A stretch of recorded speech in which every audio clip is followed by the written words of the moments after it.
Might have some spelled wrong, but I got them all on there. Yeah. Keep pronouncing. We're good. All right. Good afternoon. It is afternoon now, yes. Good afternoon, ladies and gentlemen, and welcome back to the beautiful LaPierre Field here in Hammonds Plains, Nova Scotia, part of the HRM, Halifax Regional Municipality. There we go. Trying to remember where the heck I am. Michael Petter here alongside Corey Boudelier. And Corey, we had a very entertaining first game, and we expect more of the same here with this second one as the Hammonds Plains A's look to bounce back from a tough 9-3 loss in their opener, and they're going to be taking on the representatives of Newfoundland Labrador, the St. John's Capitals. Yeah, absolutely. So game one this morning, we did see Hammonds Plains and the Dartmouth Arrows battle it out, and it was overall phenomenal game from both sides. Both starting pitchers did extremely well. And I guess right across the board, all the pitchers that kind of came in, they're in there firing strikes, doing their jobs. And then Dartmouth Arrows, just their bats came alive when they needed to, came up some big clutch hits and led them to victory. So now Hammonds Plains is trying to bounce back here, get into the win column, so they can kind of continue their Atlantic chase for that gold medal. And this is Newfoundland's first game of the tournament. So. We'll see how they come out the gates after the travel and having their first game of the tournament to kind of see where they're going to play out. So beautiful field here. The sun is starting to peek out, which is nice. A little earlier, we're kind of worried about some rain, but we seem to kind of battle that out. So yeah. And just a quick update on the score from the first game over at Eisenhower Field. Prince Edward Island defeating New Brunswick. So that would be Eastern PEI, the Eastern Express, with a victory over New Brunswick, which is the KV Red Sox. And I believe KV standing for Kennebecasis Valley there, I would assume. Didn't get that 100% confirmed, but I'm pretty sure KV is Kennebecasis Valley. And if I'm mispronouncing that, I do apologize. So the Dartmouth Arrows and PEI are 1-0. The team from New Brunswick and the Hammonds Plains A's 0-1, and the Caps about to get their first game of the tournament underway.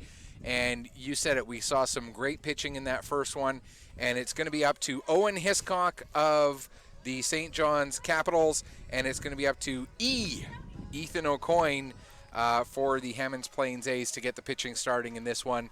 And you said it a lot. First pitch strikes, the big key, as it always is in baseball at any level. absolutely, especially this younger level with pitch count being such a key role coming into this. A 3-day tournament. You want to keep your pitch count as low as possible so you can keep those arms, as long as you can throughout the tournament. So hopefully these pitchers come out throwing strikes, and then the batters being aggressive. Last game, I would say over half the hits that were in the game were all off first pitch. So, hopefully we'll see the same kind of action this game here, and I'm excited for this game to get going.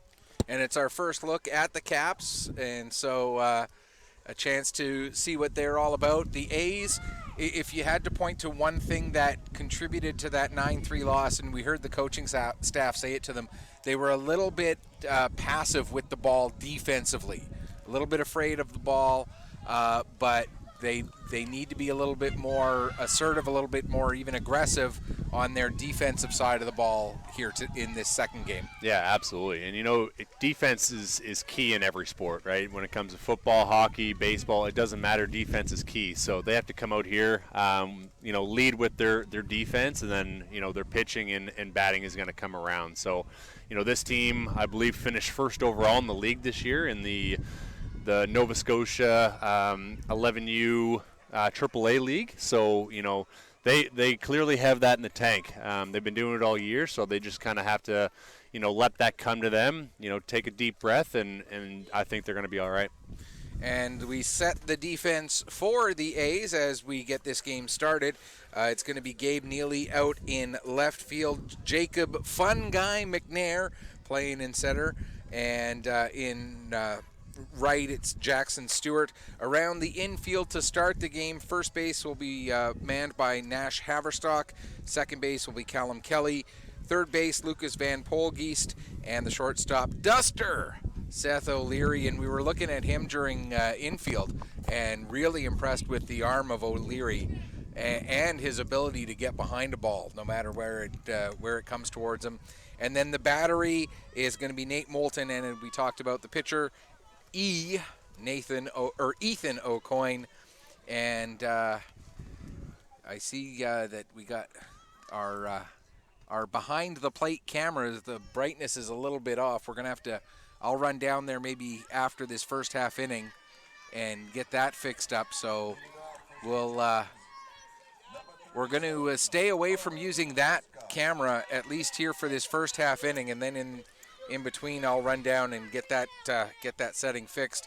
But right now we get the first plate appearance of the tournament for Owen Hiscock as he steps in for the Capitals, and we are underway here at the beautiful LaPierre field in Hammonds Plains. The first pitch misses just a little bit low for ball one. That one catches the zone, and a 1-1 count here on the counterpart of O'Coin. That is Owen Hiscock. He is going to get the start on the mound for the Caps. Lays down a bunt. Beautiful. Over to get it is O'Coin, but not able to make the play as Hiscock lays down the bunt, the infield single, to get things started. And that'll bring up the catcher, Damian Norris, to step in for the Caps on this beautiful Friday afternoon. Couldn't put in a better spot. First pitch swinging, knocked down at second base, flip over to the shortstop, and Callum Kelly able to knock the ball down, but couldn't get it cleanly enough over to Seth O'Leary to make the play.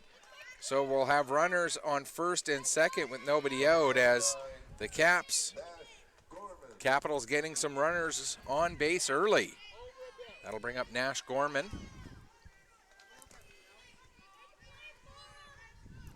Gorman first pitch swinging. That one right at the first baseman, and Haverstock makes the play getting the first out. But the runners do advance, so it's second and third with one away. And that'll bring up Henry Pearson, And speaking of Henrys, there's another Henry on the team, but Henry Winter apparently not able to make the trip, nor was Cohen Hill, and we want to send a shout out to those two, Henry and Cohen. The team asked us to let you know that they know that you're watching, they know that you're with them, even if you couldn't make the trip over.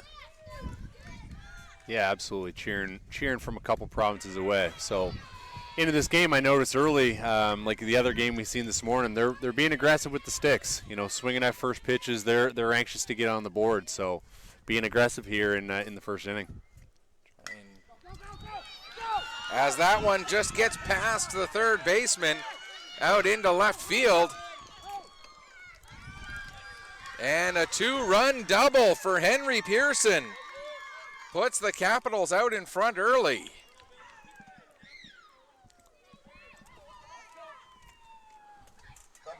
That ball came off hot of that down the third baseline and was able to make it all the way to the fence. So a 2 RBI double for Henry Pearson, and that brings up Will Breen.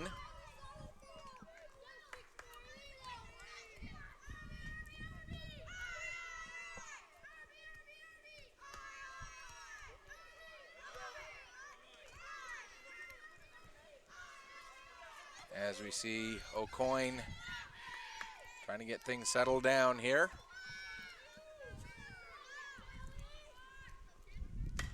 And that one, good contact, but just a little bit behind on the pitch, and it ends up going foul down the third base line.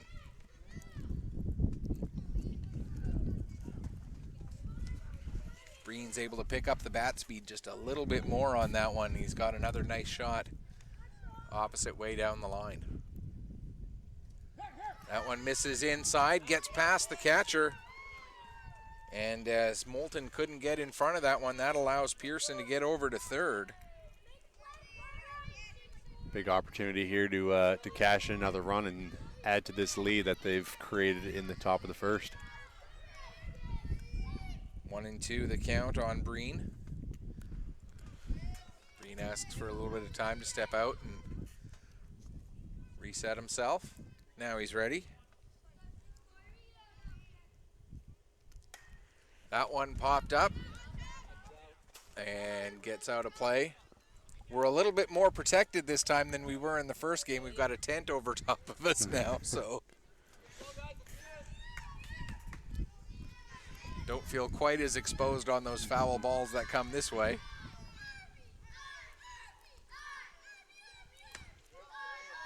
That one does not miss by much, but it does miss, and so the count runs to 2-2.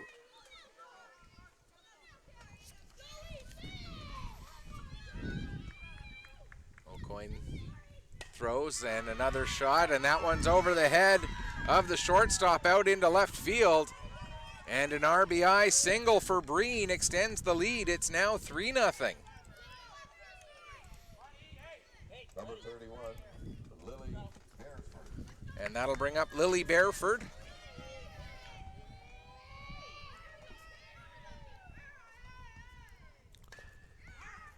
And Lily grounds it to first. And Haverstock makes his second put out of the inning. Breen advances to second on the first pitch swing. And that'll 35, Sam bring Sam Murray to the plate.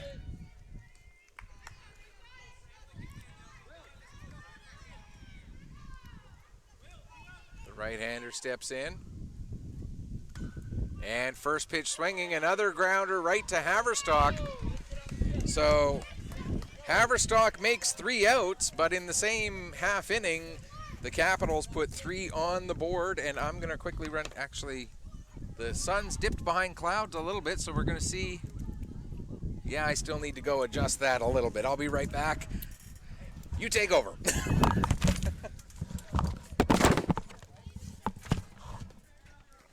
John's in the top of the first. They scored 3 runs on 3 hits with 1 error.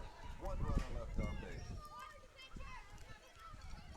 So St. John's coming out of the gates hot, and they look eager to get ahead, and not showing many signs or much sign of rust from the travels over from Newfoundland.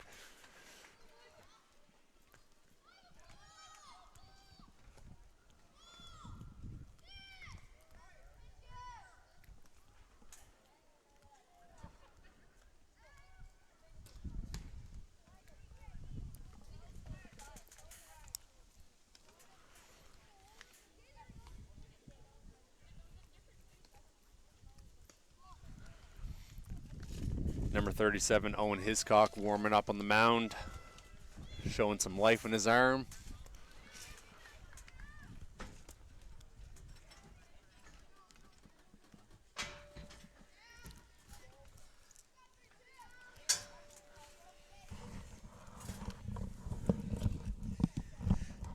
There we go.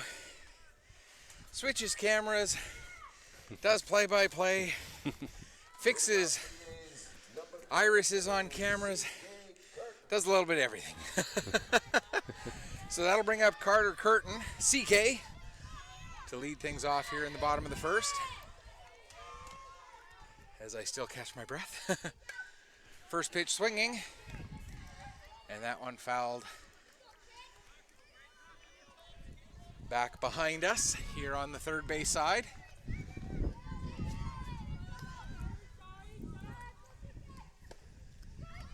Another nice pitch. And a good start here for Hiscock as he gets an 0-2 count early here on Carter Curtin.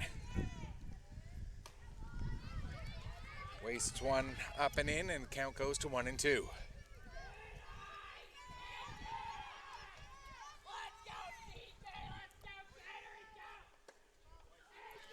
Another one that misses the count, 2-2, as we got quite possibly the loudest ball player in history, Tyler White, called third strike, and Curtin goes down. That'll bring up Ethan O'Coin with one away here in the bottom of the first.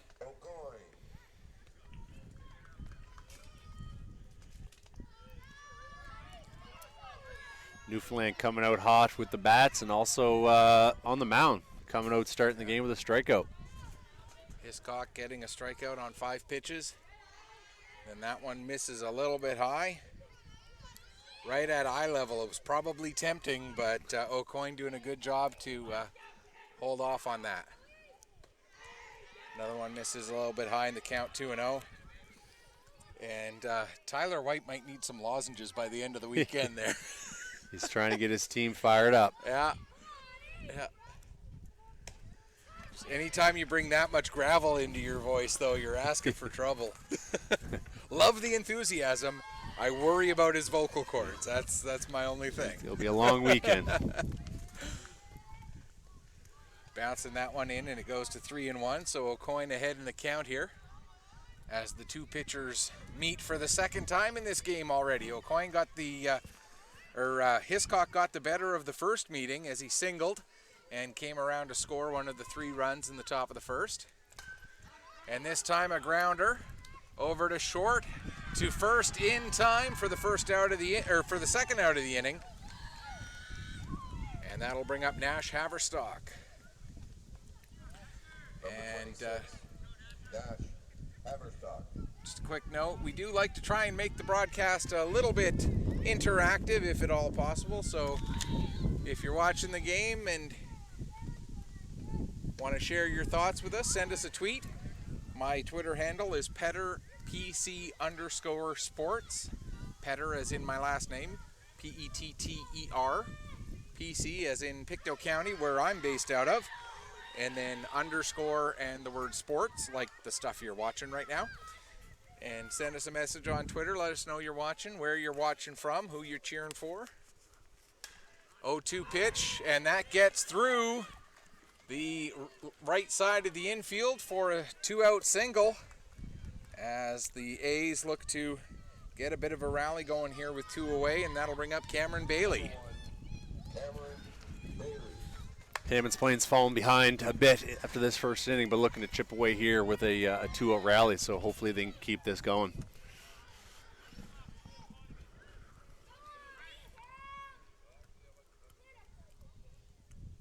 That one misses high, as it looked like it was a designed pitch out to see if they could catch Haverstock trying to run, but the A's first baseman staying put. There's a strike, and the count goes to 1-1. We've seen runners advancing on passed balls and wild pitches, but we haven't seen an actual stolen base yet in this tournament, at least on this field. I don't know if there were any next door, or not next door, but over in the other one. What an attempt by the first baseman there. Luke Hudson lays himself out to try and make the play, but not quite able to get there. The effort was there, he just came up a bit short, so it's good to see the effort's there. So Bailey now down in the count 1-2.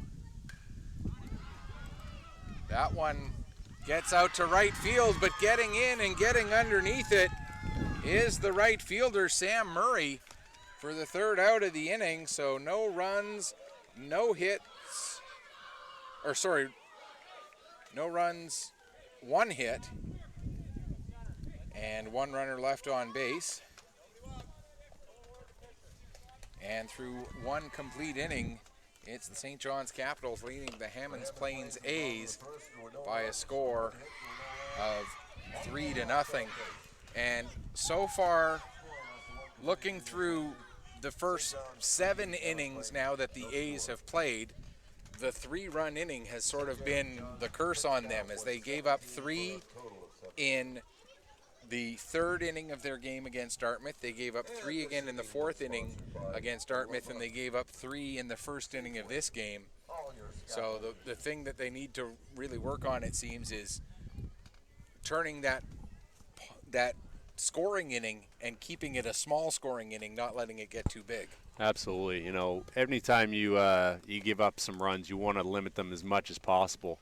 Going down 3-0 in the first inning is always tough, but it's not out of reach. So they have to kind of get the mindset of chipping away at this lead. But it all starts, like I said earlier, it all starts with defense, right? So, making these plays and kind of rally off from your defense, and your offense will kind of kick in after that. So it's going to be Callum Gale, Owen Williams, and Luke Hudson due up for the Capitals here in the top of the second inning.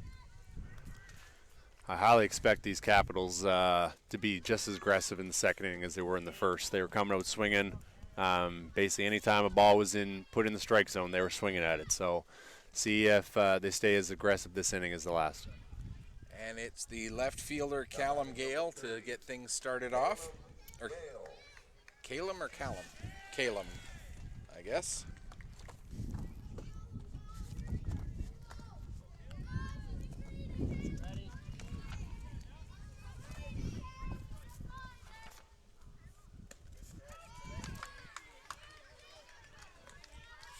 Taking the first pitch down the middle. Just seeing if there's a note on the pronunciation in the sheets that we were. Calum. Okay, perfect. Right on. Falling behind 0-2.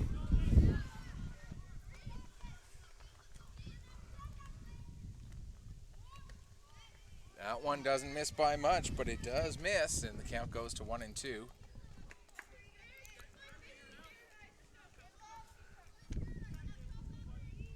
Here comes the 1-2. Swing! Threw it for a strikeout. First K of the afternoon for O'Coin on the mound. Number 34. And that'll bring up Owen Williams, excuse me. Ethan coming out the second inning being a little more aggressive than the first, going right after these hitters. That one just misses low. And the count goes to 1-0.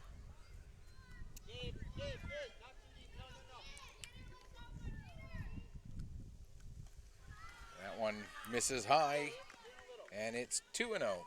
And I'm noticing here on this Capitals lineup a lot more left-handers than we saw from either of the Nova Scotia teams in the first game.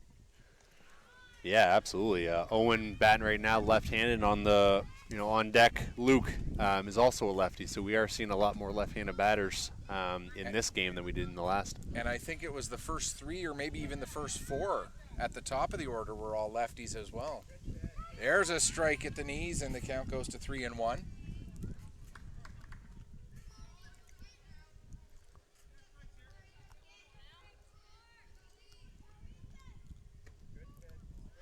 And at this level, I would think that your approach to facing a left-handed batter versus a right-handed batter isn't really all that different at this level. It's not till you get to much higher that you really think about which side the guy's standing on. Yeah, absolutely. I don't think it should matter too much as the pitcher. Anyways, you're just throwing to the batter, but I know, higher you get up, you do want to get those matchups where you get a righty and a lefty.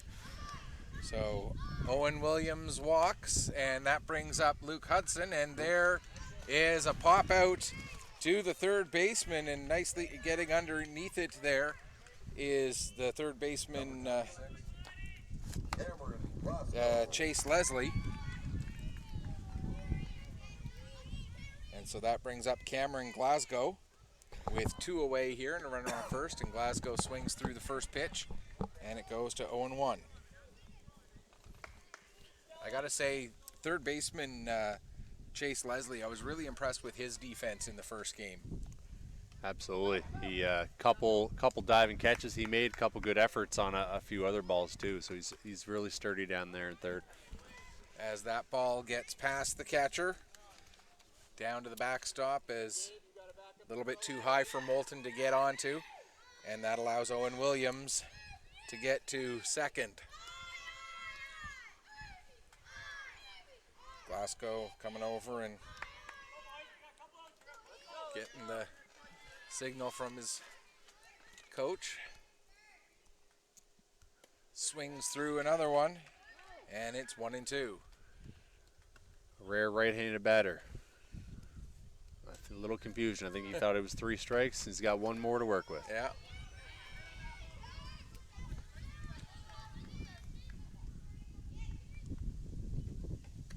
And there is strike 3 as Glasgow takes a good cut, but just a little bit underneath the ball. So 2 Ks in that inning for Ethan O'Coin. A good bounce back inning for him. No runs, no hits, a walk, leaves a runner on second base. And through 1.5, it continues to be the St. John's Capitals leading the Hammonds Plains A's by a score of 3-0. Due up for the A's in the bottom of the second, it'll be Seth Duster O'Leary, Tyler White, and Jackson Stewart.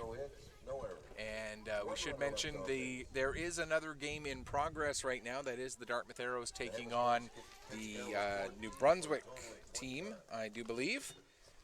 And so we're probably not going to be able to have in-game updates from the other field there, but we will try and keep you up to date as soon as, if we do hear something during the broadcast, we'll certainly pass it along to you, and if we don't, we'll let you know at the start of the next game as to how that game played out.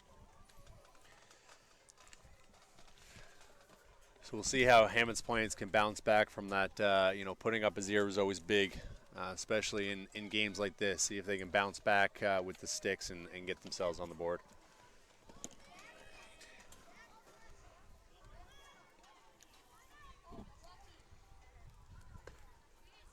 Go.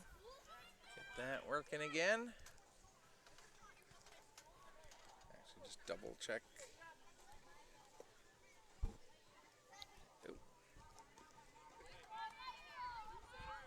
Actually, that other game right now, it is Nova Scotia. It is Dartmouth against New Brunswick, and our next game here, the 4 o'clock game, will be PEI, who come in with a record of 1-0 against these St. John's Capitals, who right now lead in their first game of the tournament. But it is still pretty early. Only the bottom of the second inning. Seth O'Leary up to bat, and O'Leary takes a first pitch strike. The count 0-1.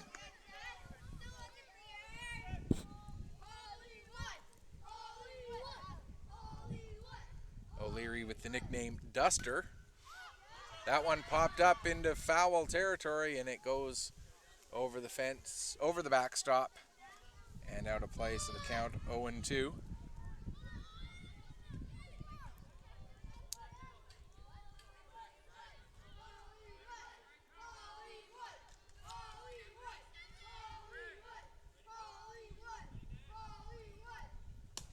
That one misses high. Looking to see if they could get him to chase one out of the zone, but O'Leary able to stay off of that high pitch. Gets a piece of that one to stay alive at 1-2. Good cuts here from O'Leary. Good cut. He just missed that one. Fell on it straight back. His team cheering him on here. Hopefully he can capitalize on this. Newfoundland pitchers throwing really well. That one misses down and in, and the count goes to 2-2. As Hiscock's got a nice arm there. He's got some pretty decent velocity from the mound there.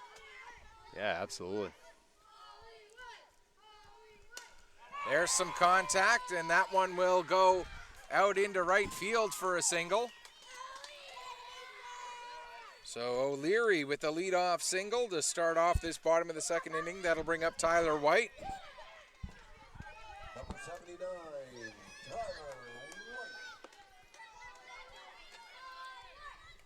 White. White of the vocal cords from the last inning. Takes a first pitch strike. And I say all of this with complete respect and concern for his health because of the way he was hitting those vocal cords there. I don't want anybody to feel like I'm picking on the guy. There's a nice shot out into left field. Hammonds Plains got a bit of a rally going with 2 consecutive singles with no outs in the bottom of the second inning. Number 60, Jackson Stewart. So that'll bring up Jackson Stewart. First pitch to Stewart, and he thought about going but held up. Good job holding up on that one, as you could see he was thinking about it.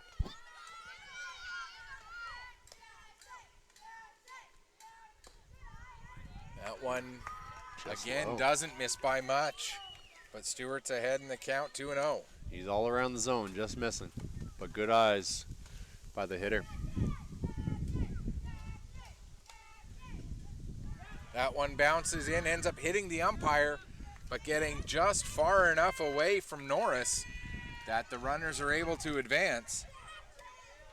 And so now it's second and third with nobody out.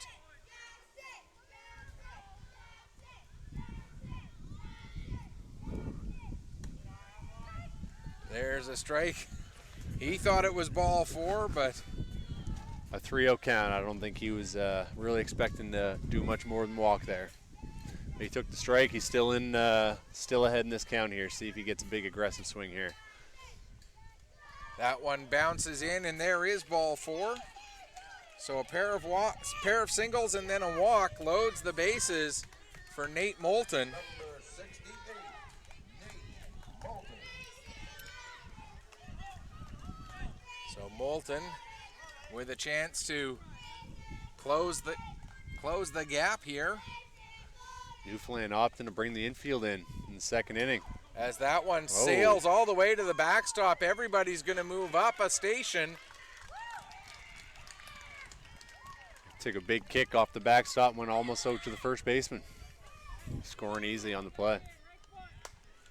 And so it's now 3-1. Oop.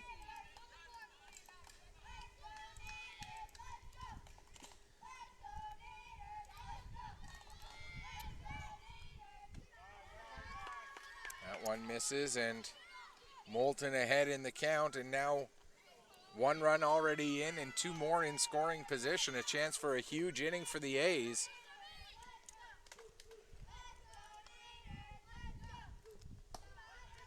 That one catches the zone right at the knees.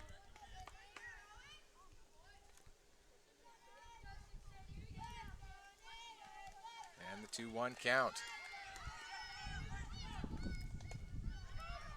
Hiscock delivers another one at the knees.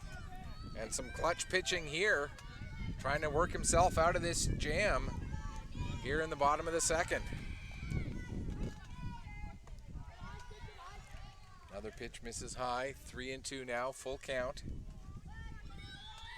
There is an empty base to put Moulton on, but you don't want to reload the bases here at this point. And a called third strike as Moulton watches that one just get the outside corner for the first out of the inning, and that'll bring up Lucas Polgeest. Lucas Van Polgeest, excuse me. Van Polgeest. Oh, Bit of bad luck there as the ball hits his bat as he ducks, so foul ball without taking a swing.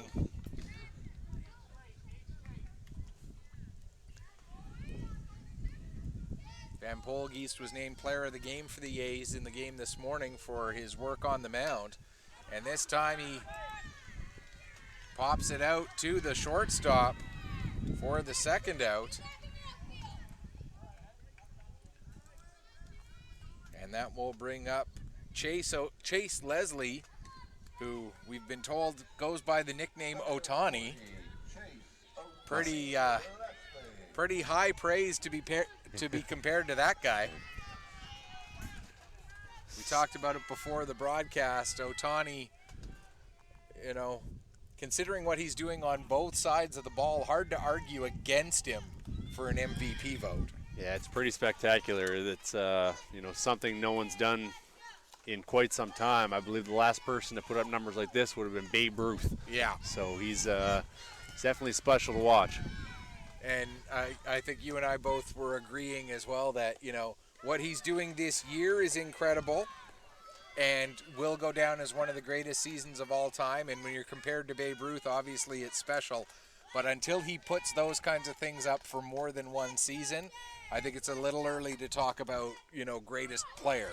Absolutely. It's one of those things. Yeah, it could go down as one of the greatest seasons of all time. But absolutely, you got to stay healthy and be consistent with that. So Leslie's falling behind a bit here. Have to work out of this and try and get these runs in. Second and third, 2 away now here in the bottom of the second. Oh, And another foul ball off of the bat. diving out of the way. Second time this inning. Unlucky. as Hiscock has got the horseshoes working for him right now. To be able to get strikes off of those pitches. He'll take it, though. That one misses low. Good scoop by the Newfoundland catcher, keeping the ball in front of him. Norris doing a good job there.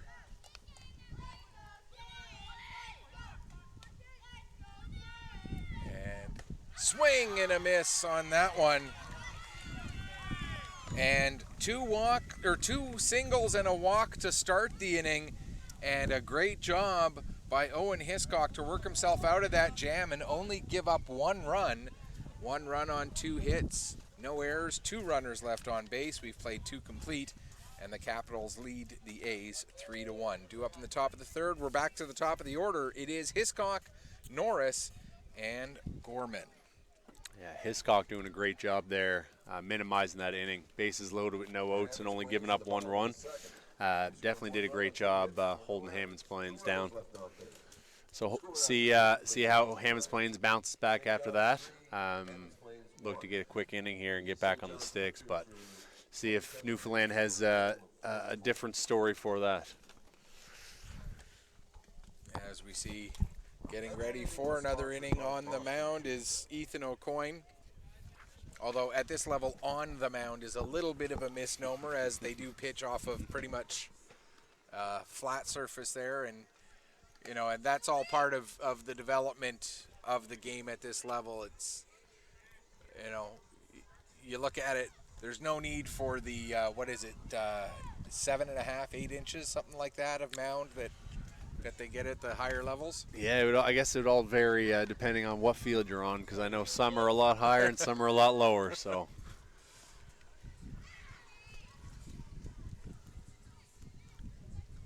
So Owen Hiscock will lead things off here in the top of the third. He led off the game with a single and turned that into the game's opening run as well. Led off the game with a bunt single to third base, perfectly placing it down. Takes a strike at the knees and goes behind in the count here, 0-1.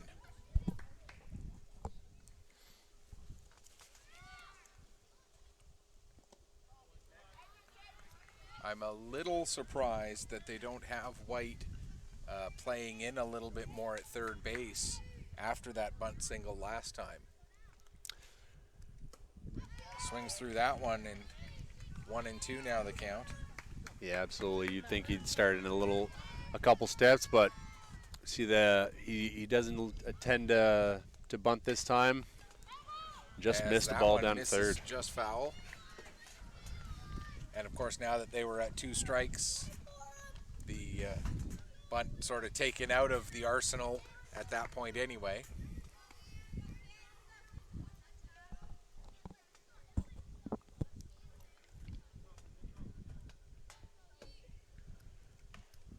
Just getting a piece of that one, and the ball ends up in the A's dugout.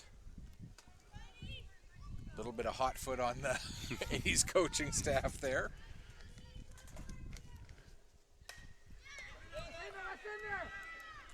That one falls in out in center field. Trying to get onto it there was the center fielder, Jacob McNair, but it ends up falling in just in front of McNair, and goes for a single. And so Hiscock is now 2 for 2 on the day, and that brings up Damian Norris. Norris also singled and came around, or reached on a fielder's choice. Reached on a fielder's choice and an error.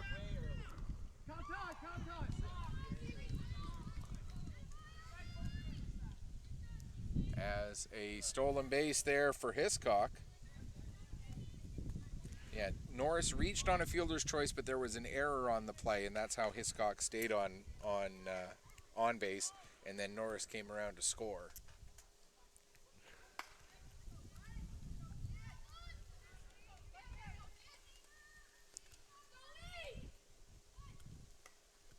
looks to lay down a bunt, but that ball just spins foul as they look to try to move Hiscock over to third here. Although that almost looked like that was more of a trying to bunt for a single, not bunt to move the runner over. Yep, I think he was being a little aggressive on that, wasn't able to get it down. There's a grounder to the shortstop. Big turnaround third and just gets back in time. Hiscock almost too aggressive on that play, but gets back. And the speed of Norris took away the option of trying to get the out at first base. So runners on the corners with nobody out, and Nash Gorman coming up. Nash grounded out to first, his first time up. I think the coach is anticipating a throw to first and was ready to send him. As the ball gets away from catcher Nate Moulton there. And so heading over to second is Norris. As Gorman now ahead in the count and with a pair of runners in scoring position again. Capitals with a chance to extend this lead here. Nobody out, top of the third. Swings through that one.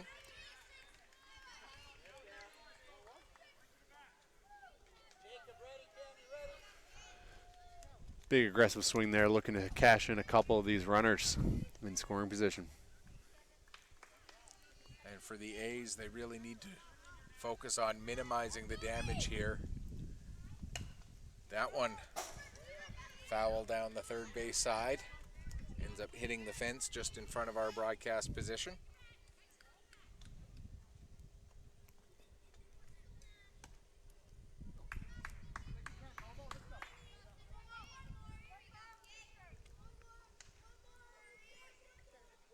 O'Coin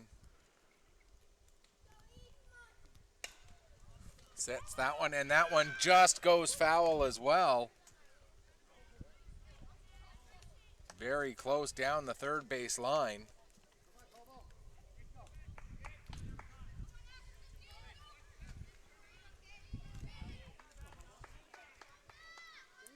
O'Coin ahead in the count, 1-2. Trying to finish this one off. That one misses outside, and it's 2-2.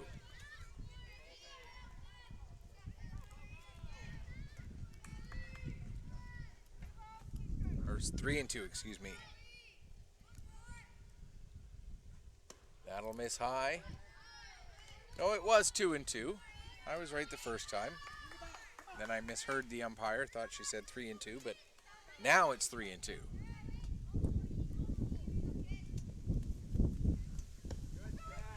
A strike at the knees catches Gorman looking for the first out of the inning.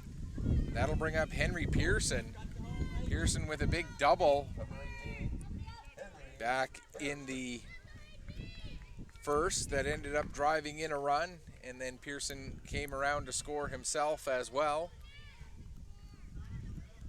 Part of that 3-run first. Swings through the first one. Actually gets a piece of it, but strike one nonetheless. Pearson looking for another 2-run double, it looked like.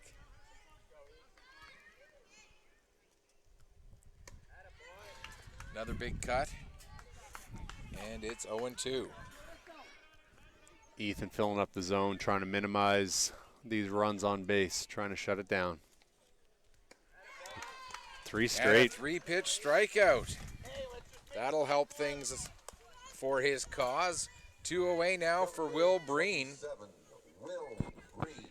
Breen with an RBI single his first time up.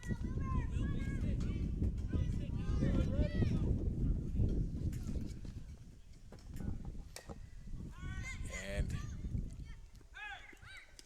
grounds that one to the shortstop in time for the third out, so no damage done. A leadoff single and then another infield single to follow up, but no runs to show for it. No runs, 2 hits, no errors, 2 runners left on base. We played 2.5.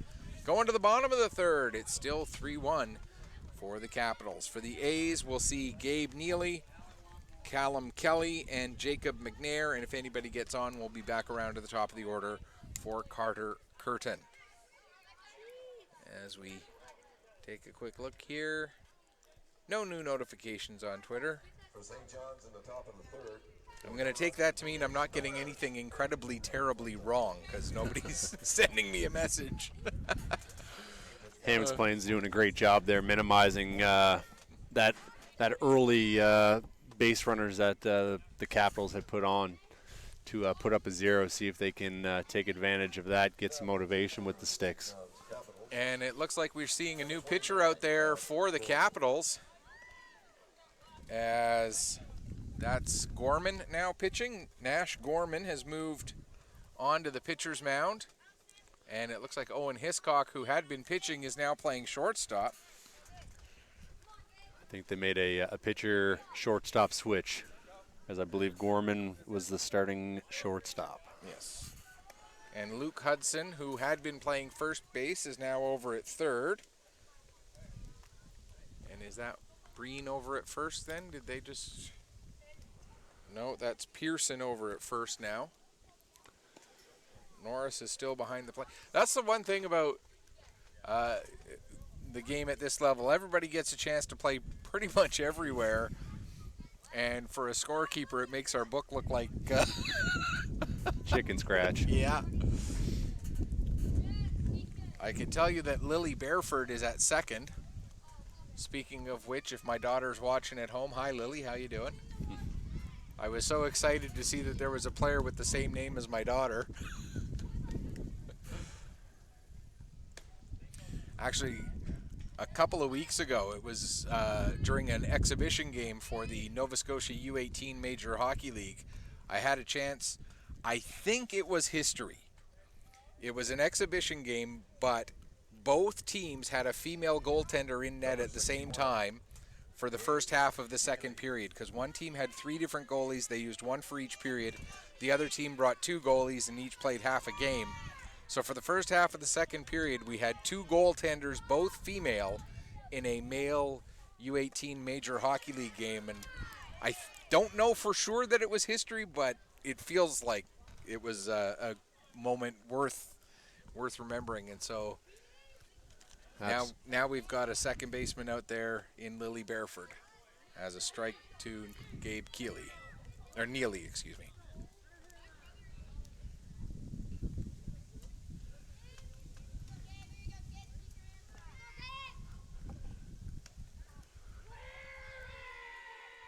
Almost wearing a pitch there, diving out of the way. As Tyler telling him to wear it, but any way you can. Yeah. And there's a strike. So, bit of a different look on the delivery here from Gorman than we saw through the first 2 innings with Hiscock. That one misses just high. And the count runs full. Oh, suppose I should be back on that camera. There we go.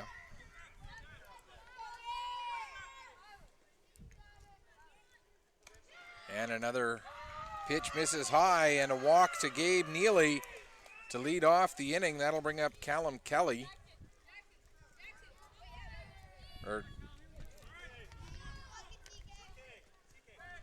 Callum Kelly with 1 on, nobody out here in the bottom of the third.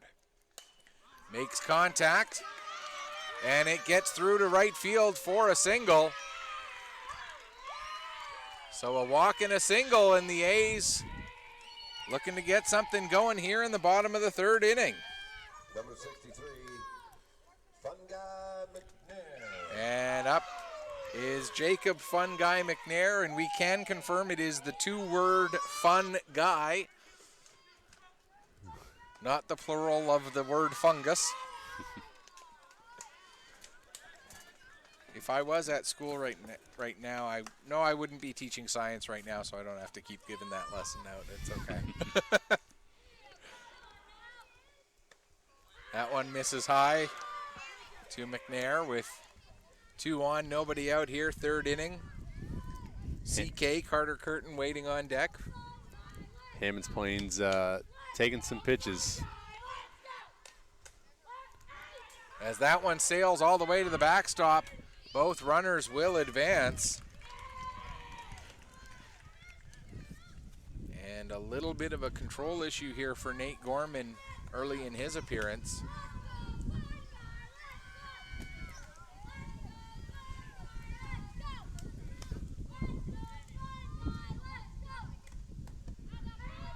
McNair takes a 3-0 strike, and the count goes to 3-1.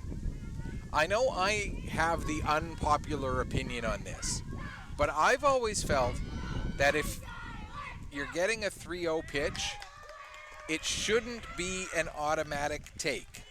And here's my rationale for it.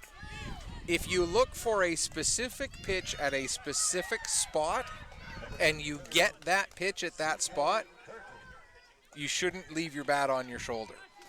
I agree, and you can see this, even more and more at the major league level. Is that 3-0 could be the best pitch you see.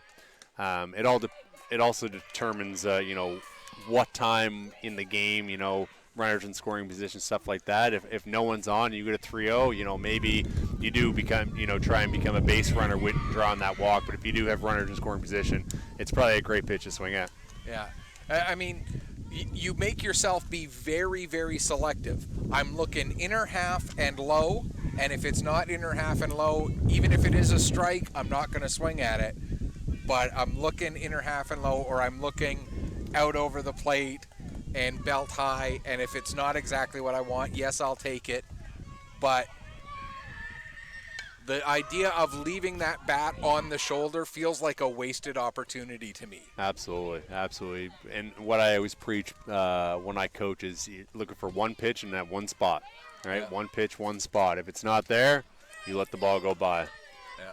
But 3-0, you don't go up there looking at, I'm going to swing at whatever pitch is coming. It has to be exactly what you're looking for. Yeah. And there's a good cut at a pitch that brings it to.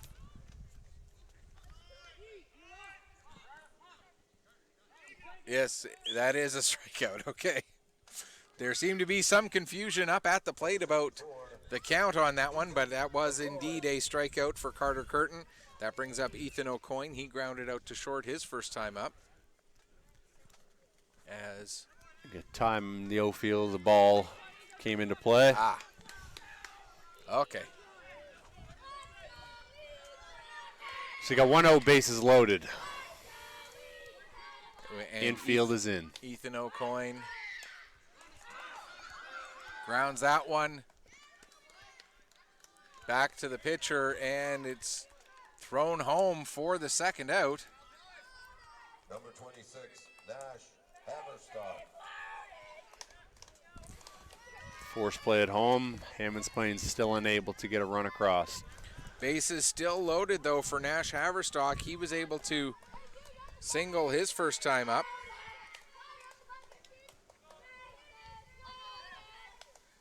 First pitch to Haverstock. Catches the outside corner for strike one.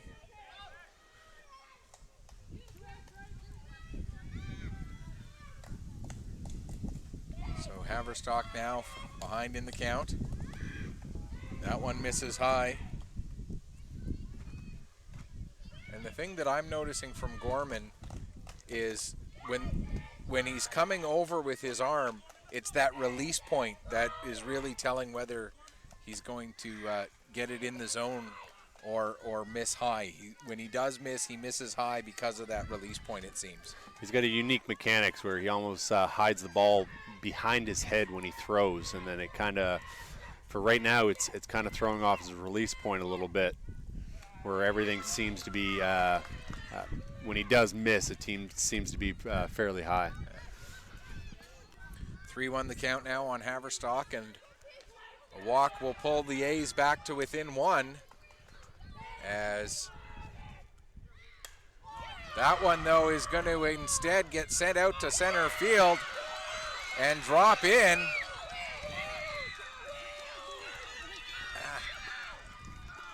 They're sending him home. Sending him home. And Haverstock all the way around and inside the park, grand slam. Turns it into a 5-3 lead for the A's just like that. And that's what we're talking about, one pitch, one spot. He's in a 3-1 count there, same as 3-0. He's looking for one spot, and he drove it. And I was spending the whole play trying to click on the right camera. Now, if that doesn't fire up a team, I don't know what will. Hammonds Plains taking the lead on a inside the park grand slam. Number 1, Cameron Bailey. That'll bring up Cameron Bailey. Bailey flew out to the right fielder his first time up. At first, it looked like the center fielder may have had a beat on that ball, but it just kept carrying, went all the way out to the fence.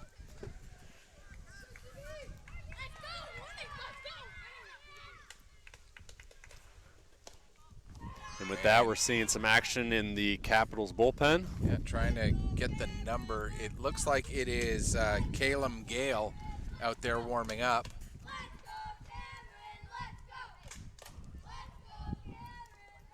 As that pitch to Bailey misses low. A's with their first lead of the tournament now. They never led in that game against the Arrows earlier this morning. So playing from the lead for the first time here in the bottom of the third. That one misses high. And if you could see or hear their dugout, they know it. This is probably the most excited they've been thus far.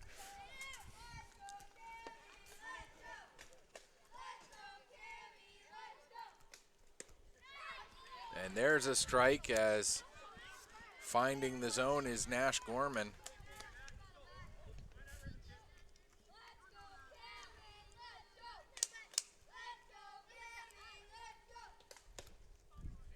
And there's a walk to Bailey to keep the inning going. Bringing up Seth Duster O'Leary. He scored back in the first inning. Singled, came around to score. Duster O'Leary. Comes up here with one on and one out. And it looks like we are going to get the pitching changes. Gorman is done for the game. Calum Gale will come in to pitch. So Gale coming in, and every pitcher's going to have that one outing every once in a while that you want to forget about. And unfortunately for Gorman, today was that day for him. Absolutely. You know, he came in and was showing a little bit of control issues there, and once that control isn't there when you're used to it being there, it gets tough, especially when you're in a spotlight like this at an Atlantic Championship. All eyes are on you. So, unfortunately for him, the outcome, but hopefully he'll bounce back and still keep his stick in the lineup. And I'm sure we'll see him back on the mound at some point in this tournament as well, as his pitch count low enough that he will be eligible to pitch again. And I'm sure that we will see an outing that is probably more typical of him. I mean, obviously, we're not very familiar with this team. We haven't had a chance to see them all throughout the year. But I'd be willing to bet if they had him in the third inning of their first game at the Atlantic Championships, he is a better pitcher than we saw today. Absolutely, and it shows if he's in that spot, then the coaches have confidence in him, to be in that spot. So, tough outing today, but hopefully he does bounce back if he does get an opportunity on the mound. Yeah. So now we are going to see the third pitcher of the day, Calum Gale, and the Capitals very much looking like they are in the philosophy of, I want to have as many pitchers available tomorrow and Sunday as possible, so nobody's pitch count is going to get too high today. Absolutely, especially in a just a short weekend like this, you want to be able to save as many arms as you can going further and further into this tournament. So now O'Leary steps in and takes a first pitch strike. So Gale off to a good start here, getting a first pitch strike on the first batter that he sees. Coming in with 1 on and 1 out in the 3rd inning. That one misses high, but a good stretch there by Norris to haul that one in.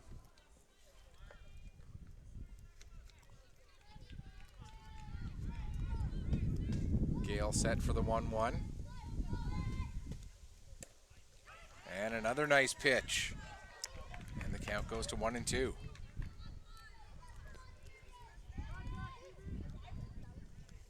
Gale coming in, throwing strikes, trying to minimize and end this inning so the Capitals can back on the sticks. That one popped up and back towards one of the tents off the first base side of this beautiful diamond here in this picturesque Hammonds Plains area. That one misses high and does get back to the fence, and that will allow Bailey to get over to second. And just like that, a single probably scores another run. So see if Hammonds Plains can take advantage of that pass ball. Here comes the 2-2. Oh, there are 2 away. If I could read my own playbook, I would be so much better at this job. So a strikeout ends the inning, but not before a grand slam inside the park home run. The big hit going to Nash Haverstock to turn a 3-1 deficit into a 5-3 lead after 3. We'll head into the 4th with the Capitals playing from behind. And it's going to be Lily Bareford, Sam Murray, and Caleb Gale, the new pitcher, who will be due up to bat for the Capitals. Anyone gets on, it'll be Owen Williams batting 4th. As Ethan O'Coin continues to pitch for the A's. And we did see the A's in the first game. Lucas Van Polgeest pitched the first 3+ innings, or 3 2/3 innings, excuse me, and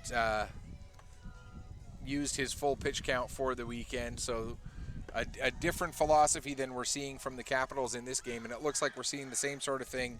This is Ethan O'Coin's game to get as much out of as he can, and then go to some other pitchers to get a little bit to carry through to the end of the game, and then have those people available again for tomorrow and Sunday.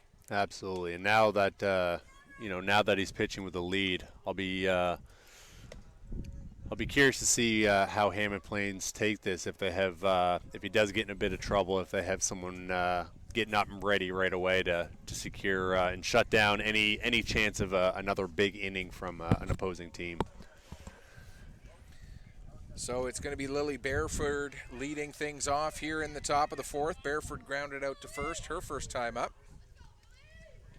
Number 31, Lily Beresford. Beresford, excuse me.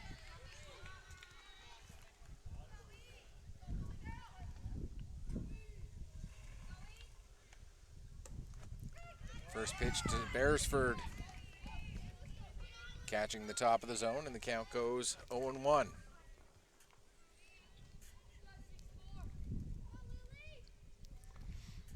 O'Coin delivers. Grounder to second, over to first in time. As a nice play made there by the second baseman, Kelly, for the first out of the inning. That'll bring up Sam Murray. Number 35, Sam Murray.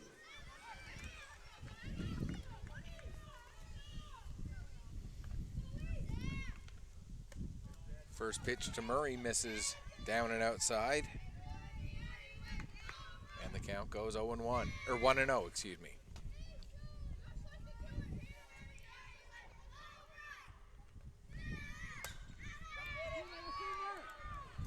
Fly ball to the outfield, just falling in into center field with a 1-out single. That'll bring up Caleb Gale. He struck out his first time up. Now batting number 30, Caleb Gale. So Gale comes up with 1 on and 1 out.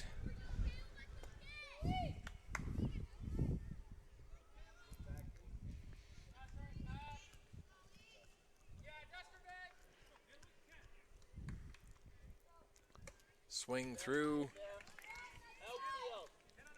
And O'Coin ahead in the count here, 0-1. See if Gale can help himself out here.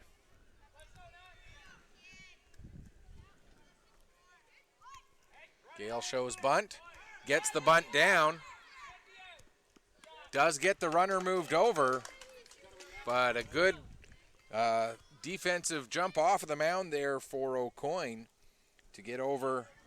Number 34, Owen Williams. And that brings up Owen Williams. O'Coin quick off the mound there to get onto that bunt.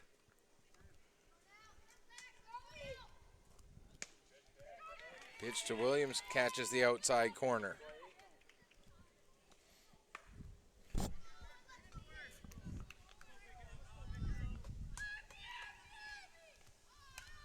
That one fouled off. And quickly ahead, 0-2. So Coyne coming in after their big offensive inning to kind of limit any chance of a run in the next inning. That one gets into the dirt, and it was knocked down. Good backup by Steph O'Leary. But Murray's still able to get over to third. So now Owen Williams still down in the count, but it's now 1-2. And that run sitting at third. Another pitch down in the dirt. It's 2-2.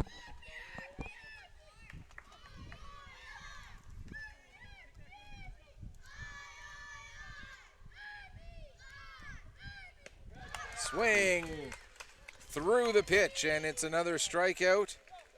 It's the 5th strikeout of the game for O'Coin, and the 1-out single gets stranded at third. No runs, 1 hit, no errors, 1 runner left on base. Through 3 1/2, the Hammonds Plains A's lead the St. John's Capitals 5-3. For St. John's in the top of the Due up in the bottom of the 4th, it'll be Tyler White, Jackson Stewart, and Nate Moulton. The Hammonds Plains pitch count was 11 for a total of 60. That brings him up to 60 on his pitch count. So O'Coin should be able to get through a bit of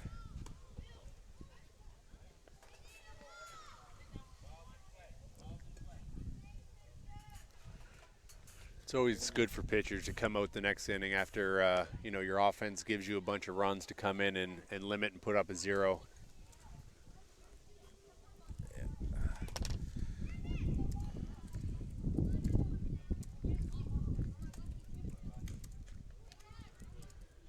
Gale staying in the pitch as he warms up.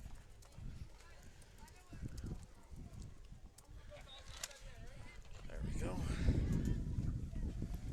Apparently there's going to be an Aussie rules football game being played in New Glasgow coming up soon. I just got a message about it, so that's kind of cool. Some Aussie rules football. Yeah.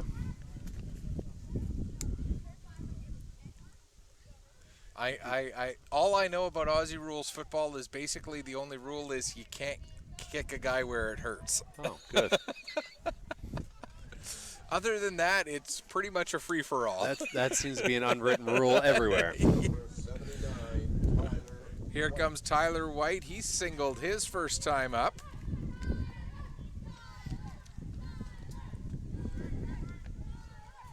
And it's on early in the morning on TSN. That's the other thing I know about Aussie rules football. Yes. Too early in the morning for me.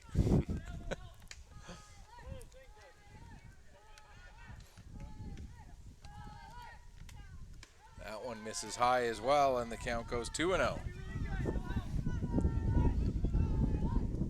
So White with the advantage here, a chance to look for a pitch he really wants, and if he gets it, that obviously wasn't it though, as the count goes to 2-1.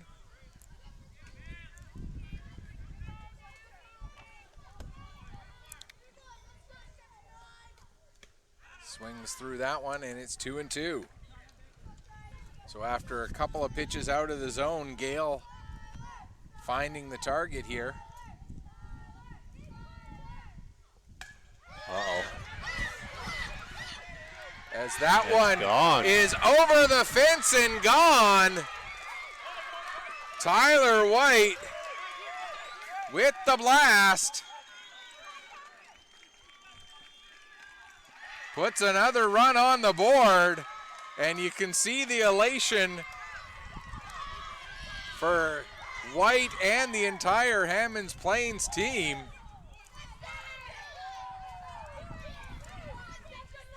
The big blast for Tyler White.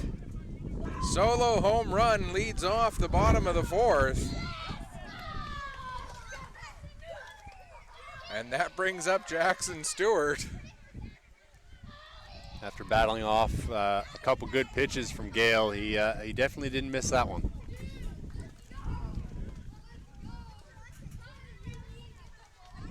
And I don't know, do you think those guys from Hammonds Plains are a little bit excited over there? I think, 2 home runs in 2 innings, they're getting pretty fired up. So that'll bring up Jackson Stewart. He walked his first time up. Jackson Stewart. 6-3 now the score line as Hammonds Plains extending the lead. Fouled that one back.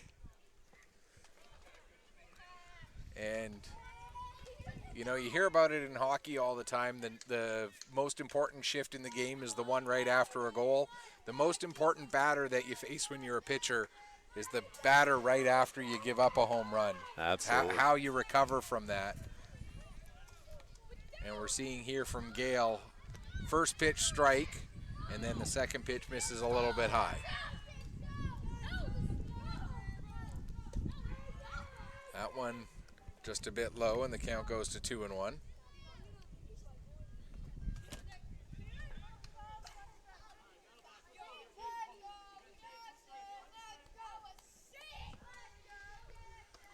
Another one high, and it's 3-1.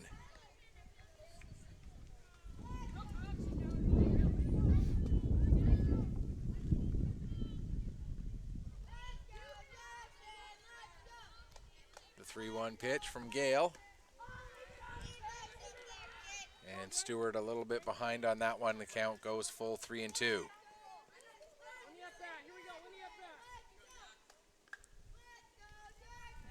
Payoff pitch. Misses low. And Jackson earns his second walk of the game. That'll bring up Nate Moulton. Moulton struck out looking his first time up. Number 68. Nate Moulton. Moulton comes up with his team now leading by 3. Takes a strike at the knees, and it's an 0-1 count. Moulton with a unique batting stance. He stands up feet really close and really straight up, and as the pitch comes in, he does level it out and heads towards the pitcher. That one misses down and away, and it gets into the dirt and past the catcher, Norris. And that allows Stewart to head down to second.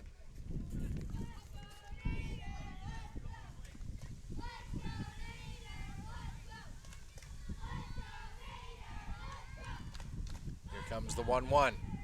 That one will get to the backstop as well. Throw down to third. The throw was on target, but Breen had to lean a little bit too far into foul territory to grab it.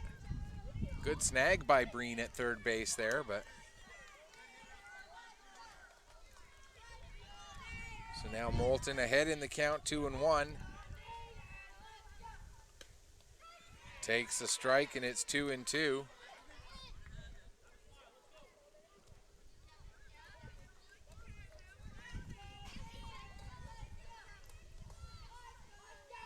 comes the 2-2. Another pitch misses high. And the count runs full.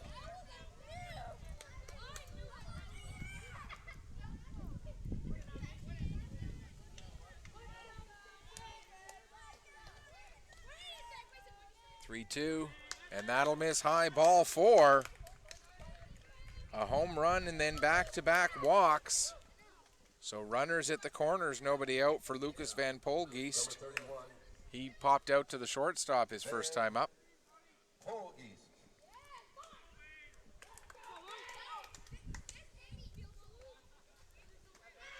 And the first pitch misses just a little bit high again. Gale seems to be getting a little wild in this inning now after walking the last two batters, falling behind on all three of them.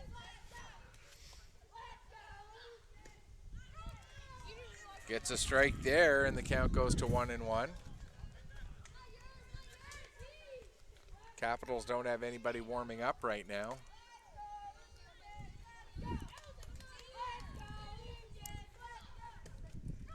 There's another strike in the count now, 1-2.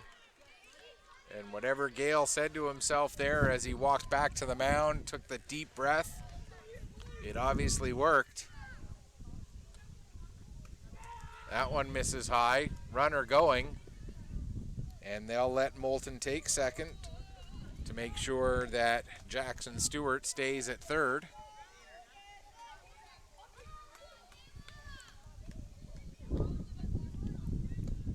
2-2 misses just a bit low, and the count full now. Still nobody out here, bottom of the 4th inning. A's already have one in thanks to the home run by Tyler White.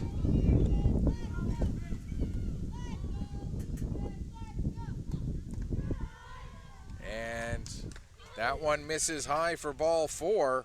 3 straight walks now after the home run, and the bases loaded for Otani, also known as Chase Leslie.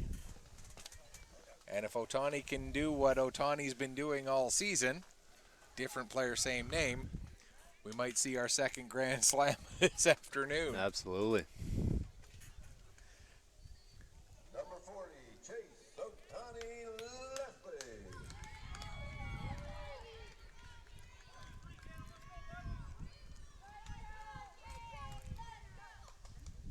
And first pitch misses high, goes to the backstop, but Stewart had a bit of a late break as that ball got going, so not able to take advantage. Infield playing very shallow. And that one's fouled off, bringing the count to 1-1. Otani did strike out his first time up, so he is 0 for 1 on the day. Or 0 for 1 on this game, I should say.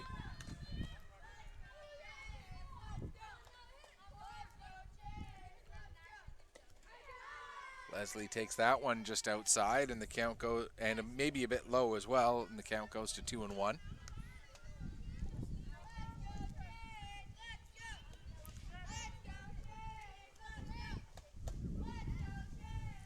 Swings through, and it's 2-2. Good cut there for Leslie, but just a little bit behind on the swing.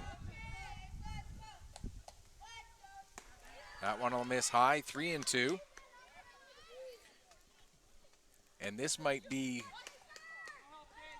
the most important pitch of the ball game right now. Yeah. Full count, nobody on, or nobody out. A's leading by 3. And a big strikeout for Gale there, as Gale gets the first out of the inning. That'll bring up Gabe Neely. He walked his first time up, was thrown out coming home on a force play. There's a swing and a miss, strike 1. So Neely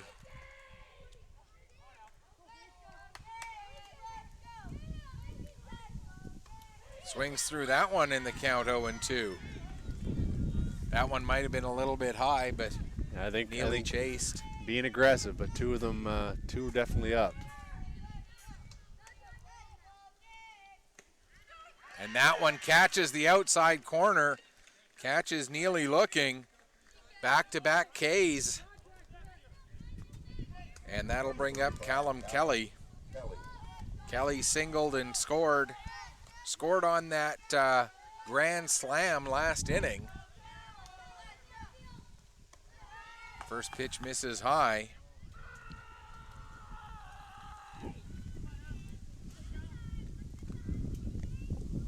So a big recovery here by Gale. Back-to-back strikeouts. Bases are still loaded though. That one will miss high, and it's 2-0.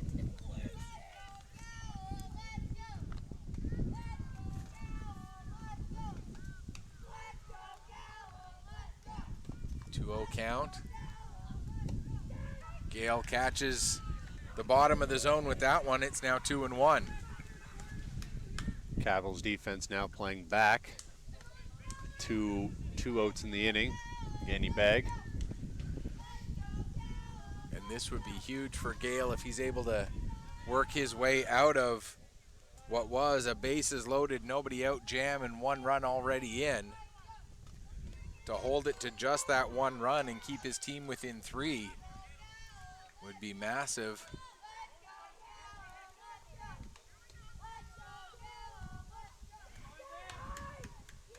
But looked like on that last pitch he was trying to overthrow it rather than pitch it in.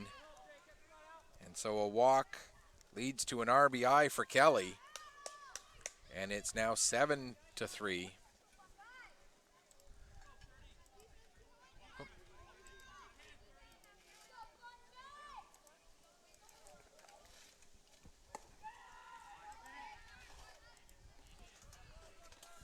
And that brings up Jacob Fun Guy McNair. McNair walked and scored last inning.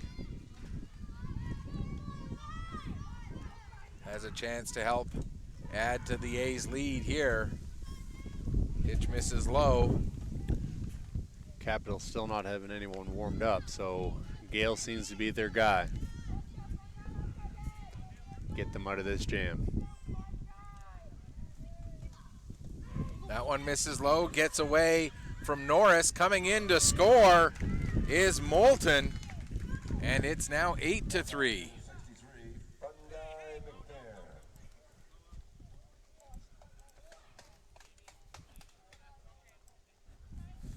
All 3 runners advancing. So now it's second and third with 2 out. Moulton came in to score. Van Polgeest now at third, Kelly at second. And McNair with a 3-0 count. As that one misses high, that is ball 4. And we get an update from the other field. Dartmouth is leading New Brunswick 3-0 at the moment. Meanwhile, the walk reloads the bases, and Carter Curtin is back up. Curtin 0 for 2. Pair of strikeouts here, but we've seen what Curtin's capable of in the game earlier today. Fouls that one pretty much straight back. So Curtin with a chance here. He doubled twice in the game this morning, so we know he's got that power to get the ball to the fence. That one catches the inside corner. Curtin didn't think so, but it's now an 0-2 count.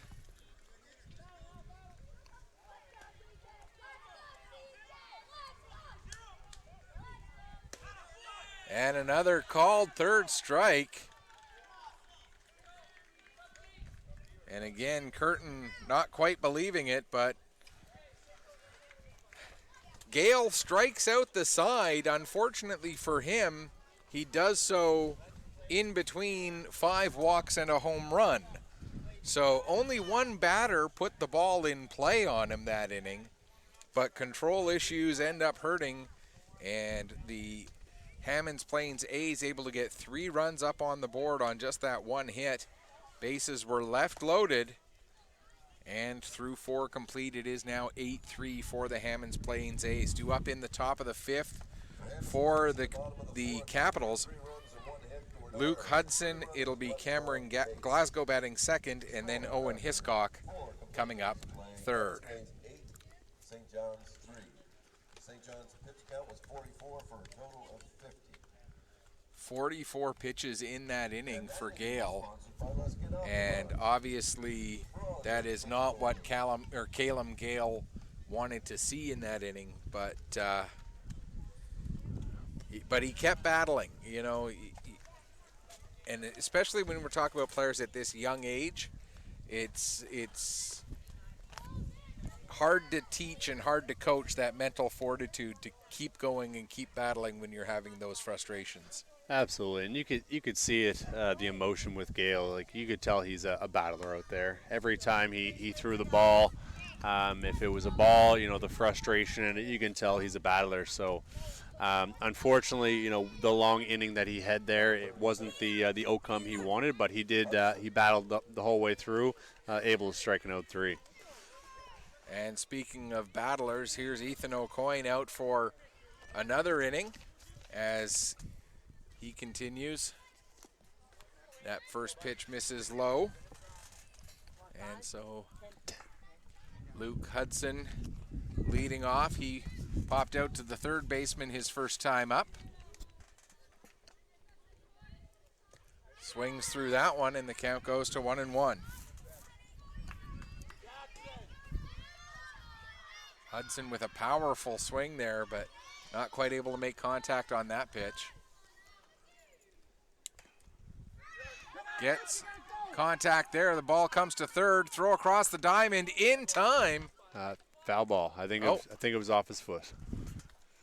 Confusing play. They made through it. There wasn't a lot of vocals from the umpires there, and he did try and run that out, but I believe it was off his foot. That seems to be the indication.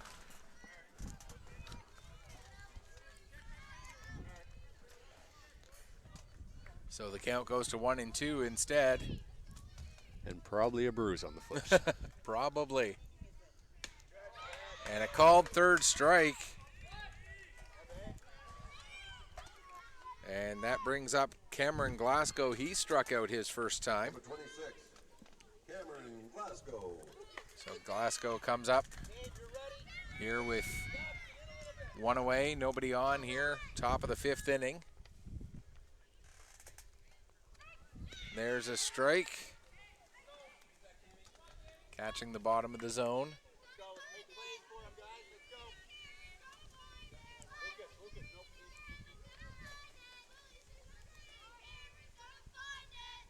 Here comes the 0-1. Swing. And a miss for strike 2. Glasgow with a good cut there. Certainly has the bat speed. Takes a called third strike. And that's the third time that O'Coin has caught a batter looking. It's his 6th strikeout overall. And we're back around to the top of the order for Owen Hiscock. He's 1 for 2. And he was 2 for 2, and I barely had time to get that out of my mouth before he goes to 3 for 3 with a first pitch single. 2 away. And that brings up Damian Norris. He's 1 for 2 with a single and reached on a fielder's choice. Number 16, Damian Norris.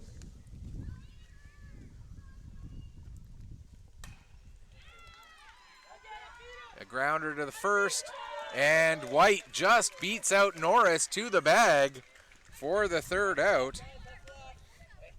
So no runs, 1 hit, no errors, 1 runner left on base. We go to the bottom of the 5th, and Hammonds Plains shutting down the St. John's Capitals after that 3-run first inning.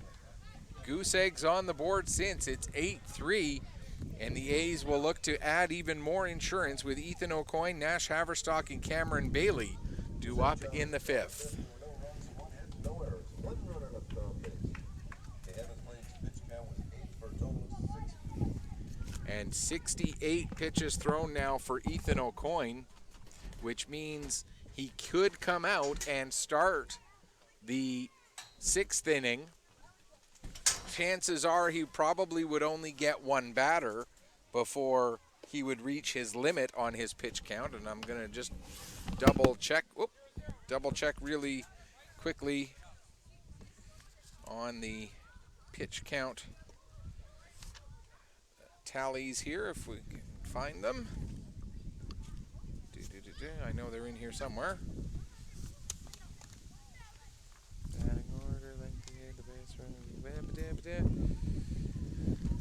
Okay, here we go.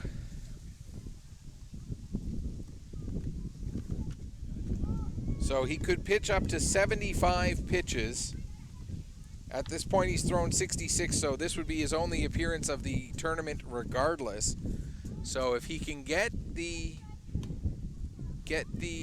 inning in 7 pitches or fewer, we could see a complete game here from O'Coin.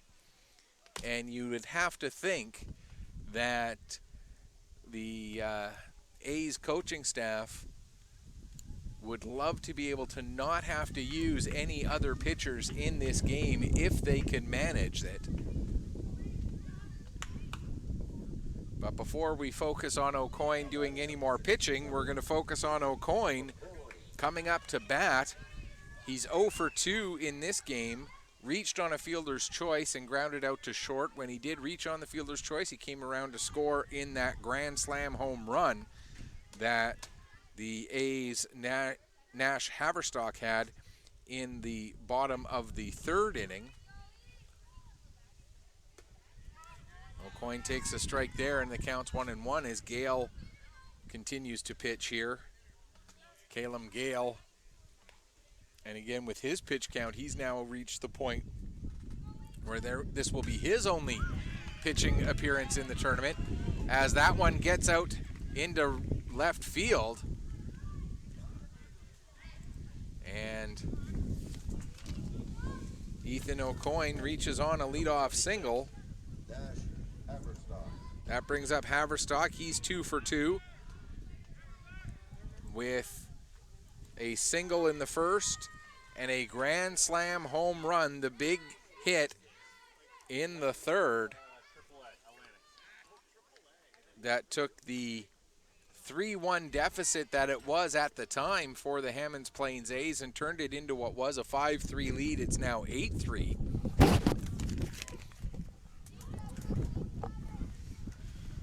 As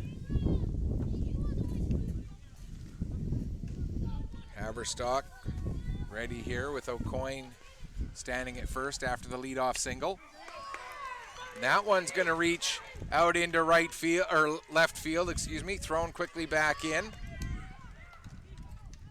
And back-to-back singles put runners on first and second with nobody out for Cameron Bailey. Bailey 0 for 1, flew out to right field in the first, walked in the 3rd. So Bailey 0 for 1. Takes that one out of the zone and gets ahead in the count. Hammonds Plains seems hungry to get some more runs here. And as we mentioned, possibility of a complete game for O'Coin. He's got 7 pitches and then the rest of a batter to work with to try and get that complete game if he can finish it off in the 6th. And I can't imagine that they would pull him out before he reaches that maximum count. No, he's to a point now where he's probably done for the tournament. He's pitched very great after a rocky first inning there, putting up zeros across the board, which is great. But can definitely see him trying to finish this thing out. Here comes the pitch, swing! And he cuts through that one. Count goes to 2-2.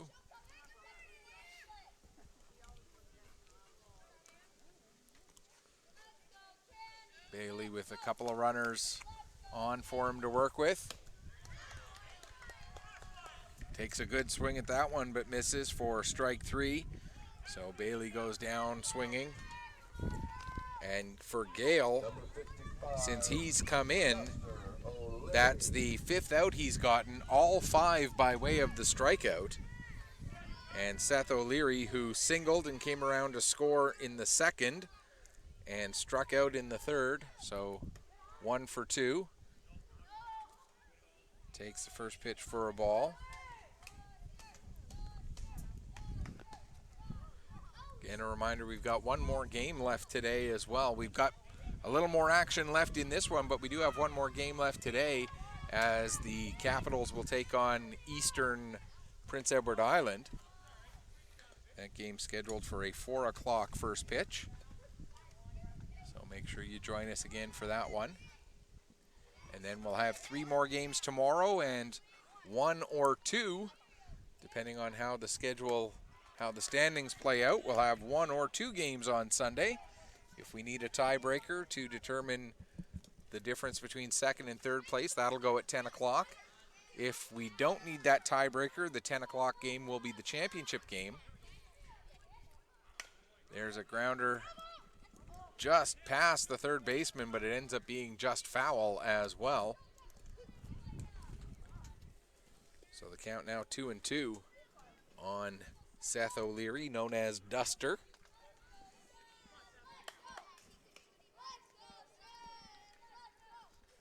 And again, if we do have that tiebreaker game at 10 o'clock Sunday, then our championship game will be 1 o'clock on Sunday. And of course, we'll have a much better idea by late Saturday afternoon what that schedule is going to look like on Sunday one way or another.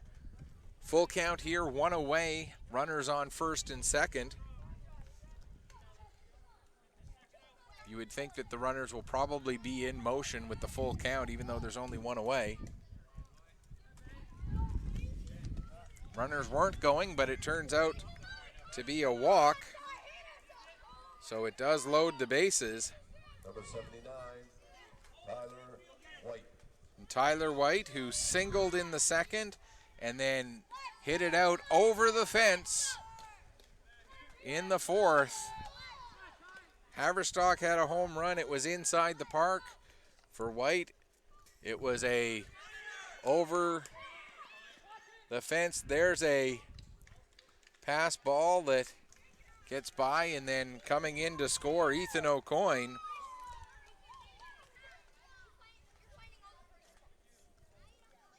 So O'Coin now has even more lead to work with when he comes out to try and finish a complete game in the top of the 6th. A little frustration from Gale there. Forgot to cover home plate on the pass ball, which allowed for an easy score. So another run coming in. Still 2nd and 3rd.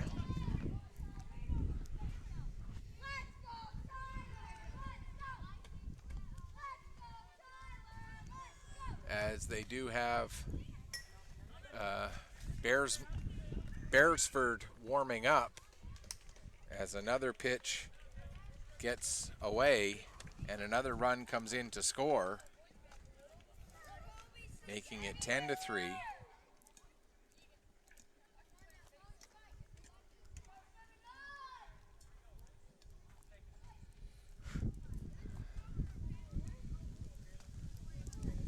And so White now ahead in the count 3-0. And we've seen the power that White has if he gets what he... And there's ball 4. And 3 pitches that inning, all off the backstop. You have to wonder how Gale's arm's feeling after this. Number 60, Jackson Stewart.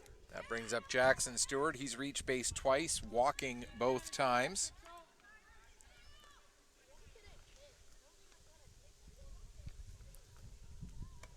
Another pitch misses high, and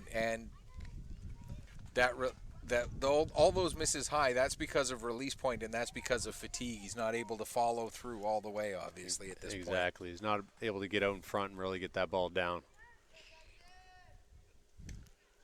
Although he does on that pitch, he must have been listening to us. That's twice now.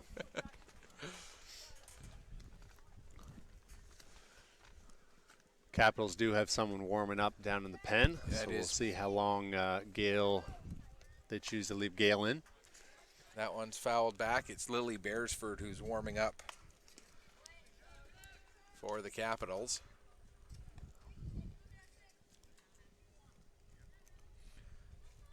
Now I just have to convince my Lily to sign up for baseball. You know, look, there's a Lily who's playing. You can play too.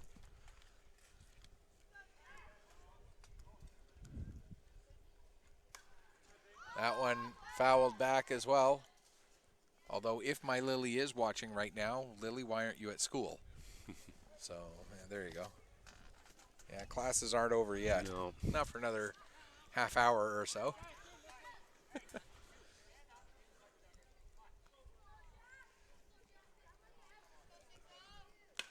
That one shot, but pulled foul as Stewart got ahead of that one and laser beamed it right just in front of us here. Fouling another one off is a good battle here between Gale and Stewart. And a lot of work for people going into the woods having to look for baseballs. And there's a hard shot out to left. And Stewart with an RBI single. Ladies and gentlemen, the winning 50-50 ticket is a red ticket, number 433928. 433928, $150.50. That'll bring up Nate Moulton. He struck out in the second, walked and came around to score in the fourth. And we are going to see a pitching change here as Gale, a little frustrated obviously, but he battled, he kept working hard. It just wasn't quite connecting for him today. And so Lily Beresford will come in now and try to finish this off for the Capitals here in the fifth. Yeah, it's a tough outing for Gale. Does have a very live arm. Unfortunately, today he was a little wild. We haven't seen a lot of Gale, being from Newfoundland, but he did coming in throwing strikes, and then unfortunately things started getting a little wild, and Hammonds Plains was able to capitalize on that, either via hit or taking the walk. So unfortunately, a lot of the runs that came in with him were off of either walks or pass balls. Now pitching for St. John's, number 31. And just Lily looking to double check here with this being an 8-run lead here in the fifth inning. Just looking to see if I can find if there may be a situation where we don't end up playing the top of the sixth. How many more runs the A's might need to get here in the fifth to put that into play.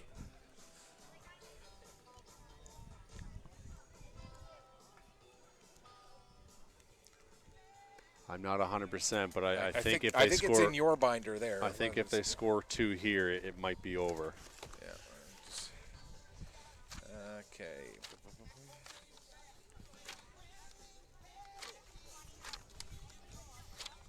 Pitch count.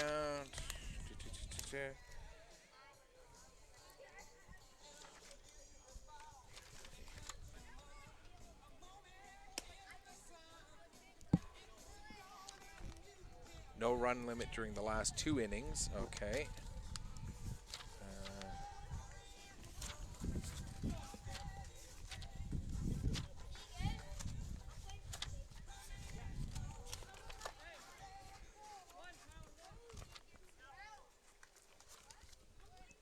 number 68, Nate Moulton. Now coming to bat, number 68, Nate Moulton. 1 out, runners on first and second. Chases one in the dirt, 0-1.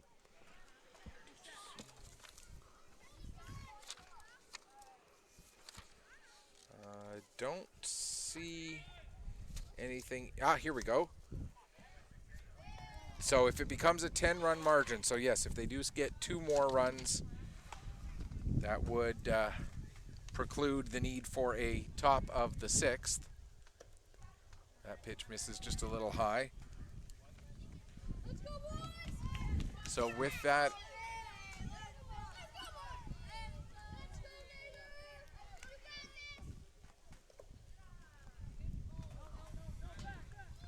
Pitch White. just missing. White at second, Stewart at first. O'Leary came in to score.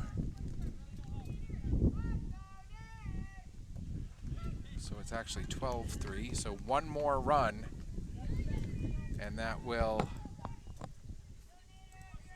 because there have now been 3 runs in this inning. Oh no, I had that right the first time. Why do I not trust myself?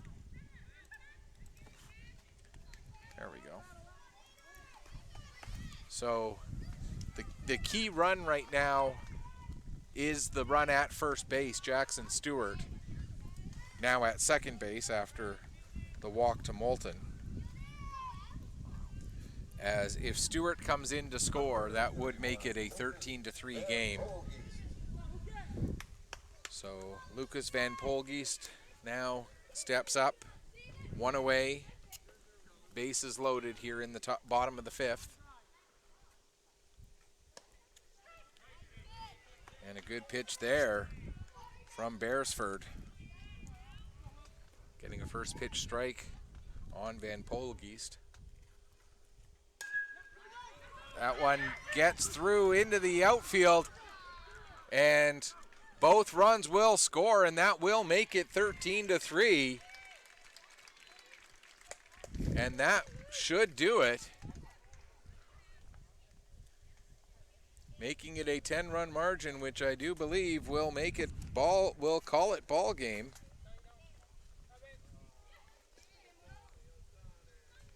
And so Chase Leslie,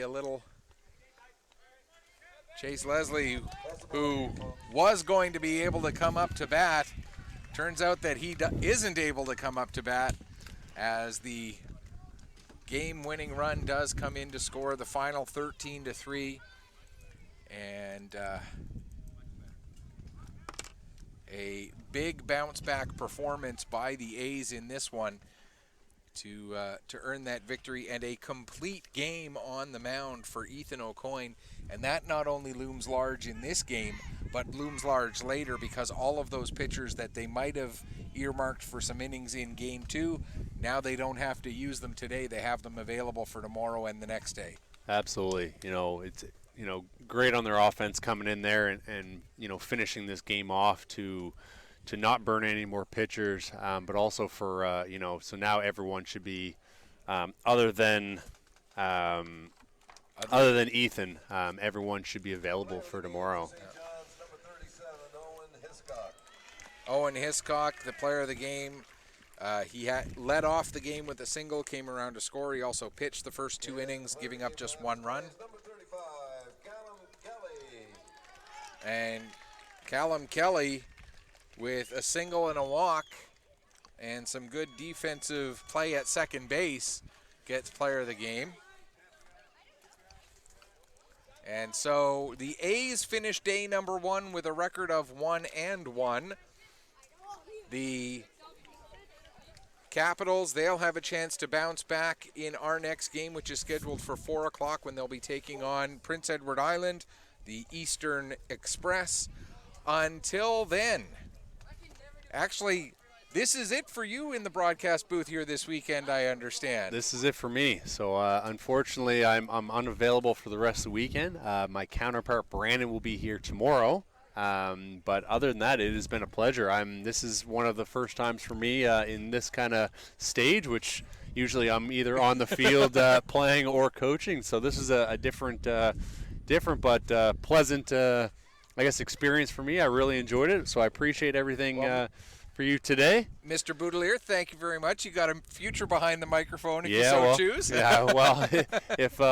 my little one allows it. But other than that, no, it definitely. I'd be more than willing to come back and to get behind the microphone. So on behalf of Corey Boudelier, this is Michael Petter saying, may your pitches hit the corners and may your liners hit the fence. Thanks for watching. We'll be back with you at 4. Thanks.